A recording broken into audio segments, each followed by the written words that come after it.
नमस्ते मित्रांनो, शुभविवाह या मालिकेच्या होणाऱ्या 29 मार्चच्या भागामध्ये आपल्याला असं पाहायला मिळणार आहे की इकडे आकाश आणि भूमी सगळेजण रंग खेळण्यामध्ये दंग झालेले असतात। त्याच वेळेस भूमीच्या मागे एक गुंड येतो, भूमीच्या गालाला घाणेरड्या हेतूने रंग लावतो आणि भूमीच्या हे सगळं काही लक्षात येतो म्हणून भूमी त्या गुंडाकडे रागाने बघते आणि त्याला ढकलून देऊन तिथून पळायला लागते। परंतु काही गुंड त्या भूमीचा पाठलाग करायला लागतात।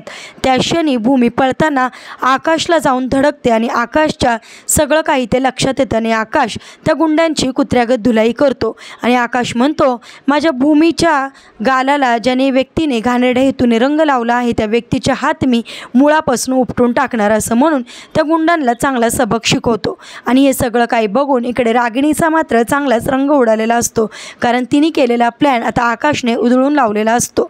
आता खरोखर आकाशच्या डॅशिंग वागण्यामुळे भूमीला तिची स्मरणशक्ती परत येईल का? तुम्हाला काय वाटतं कमेंट करून नक्की सांगा। आणि असेच मालिकेच्या पुढील अपडेटसाठी तुम्ही आपल्या रंजक मराठी चॅनलला नक्की सबस्क्राईब करा। थँक्यू।